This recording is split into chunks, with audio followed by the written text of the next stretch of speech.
United States of America, US-backed Kurdish-led Syrian Democratic Forces, SDF and Turkey-backed Islam-led Hayat Tahrir al-Sham, HTS have pushed out Iran and Russia-backed President Bashar Al-Assad from Syria, with US President-elect Donald Trump calling President Joe Biden and other government officials at the White House warmongers trying to cause World War III, distancing USA from the civil crisis in Damascus.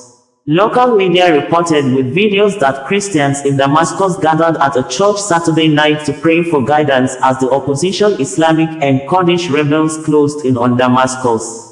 Some of the local media added that the fall of Damascus could mark the end of a 2,000-year-old Christian presence in the city. On Sunday early morning, Syrian President Bashar al-Assad boarded a plane and left Damascus for an unknown destination, two senior army officers told Reuters, as rebels said they had entered the capital with no sign of army deployments. Syria's army command also notified officers that President Bashar al-Assad's rule ended following a lightning rebel offensive. A Syrian officer who was informed of the move stated, according to Reuters, with Syrian rebels saying, Damascus is now free of Assad. According to unverified information, the plane that might have been carrying Assad out of Damascus had gone into sharp descent and disappeared from the radars. There has been no official information, but a check showed that as at on Sunday early morning, a Syrian airplane took off from Damascus airport around the time the capital was reported to have been taken by rebels, according to data from the flight radar website.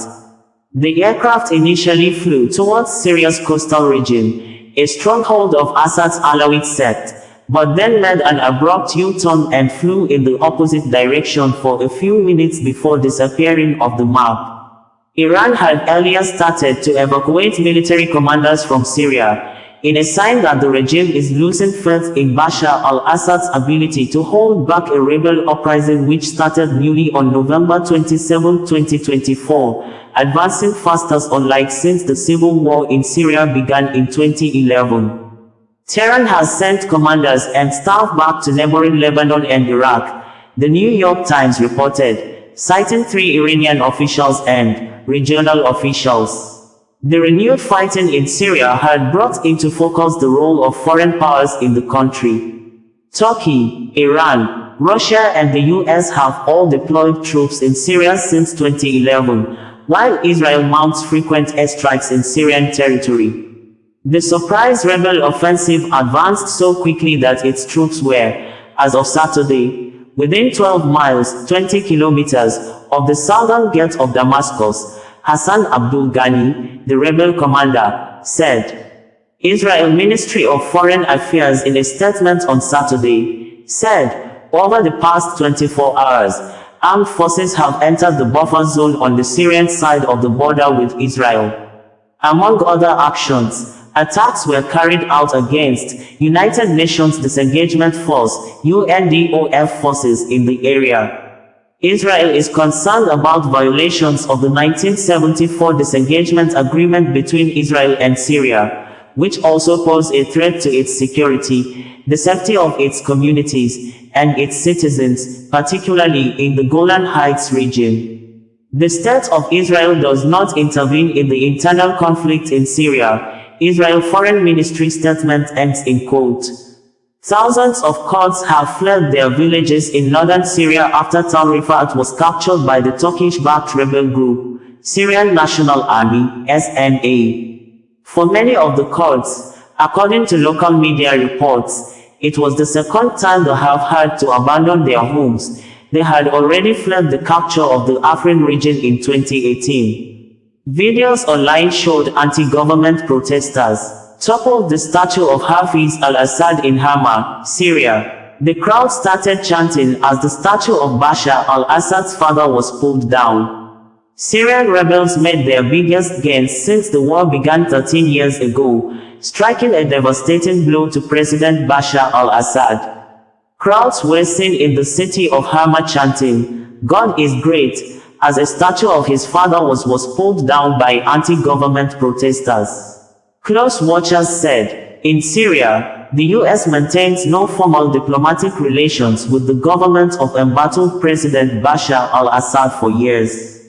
But it does back the Syrian Democratic Forces, SDF, a Kurdish-led coalition based largely in the northeast, as an ally in defeating ISIS. US-backed alliance led by Syrian Kurdish fighters captured Deir el-Zor, the government's main foothold in the vast eastern desert, on Friday.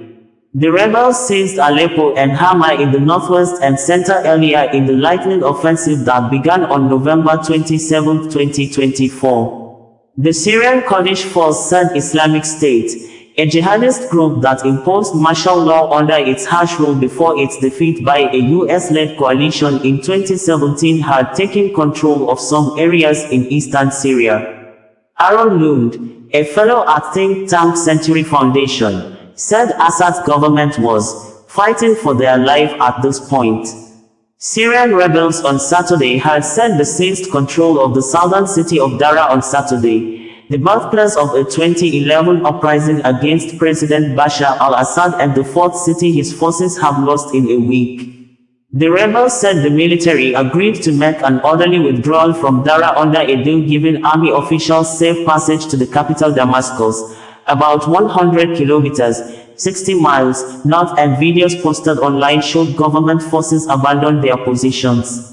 Social media videos showed rebels on motorcycles and others mingling with residents on the streets. People fired shots into the air at the city's main square in celebration, as seen in the videos. The rebels had claimed late on Friday that they had advanced to the edge of the central city of Homs, a key crossroads between the capital and the Mediterranean coast. Homs, capturing cut of Damascus from the coastal stronghold of Assad's minority Alawite sect, and from a naval base and air base of his Russian allies in the area. Our forces have liberated the last village on the outskirts of the city of Homs and are now on its walls, the Syrian faction leading the sweeping assault said on the Telegram messaging app. The coalition of rebel factions that include the Islamist group, Hayat Tahrir al-Sham, HTS, made a last call on forces loyal to Assad's government in Homs to defect. Ahead of the rebel advance, thousands of people fled Homs towards the coastal regions of Latakia and Tartus, strongholds of the government, residents said. Turkish President Tayyip Erdogan said on Saturday that there was now a new reality in neighboring Syria, where Turkey has long supported opposition forces that carried out incursions against Kurdish forces that it regards as terrorists. Turkish president stated this while speaking as Syrian rebels entered suburbs of the city of Homs, opening a path to Damascus in a lightning advance as front lines collapsed and government forces battled to save President Bashar al-Assad's 24-year rule. There is now a new reality in Syria, politically and diplomatically. And Syria belongs to Syrians with all its ethnic, sectarian and religious elements, Erdogan said in a speech in the southern Turkish city of Gaziantep. Adding, the people of Syria are the ones who will decide the future of their own country. As Turkey, our wish is for our neighbor Syria to quickly regain the peace, stability and tranquility it has been longing for 13 years. He added that the best way for the region to deal with the situation would be for responsible actors and all international organizations to support the preservation of Syria's territorial integrity. A main concern of Turkey is the presence in northern Syria of the Syrian Kurdish YPG militia, which it regards as a terrorist group, closely tied with militants in Turkey who have fought a 40-year insurgency against the Turkish state, according to international news media.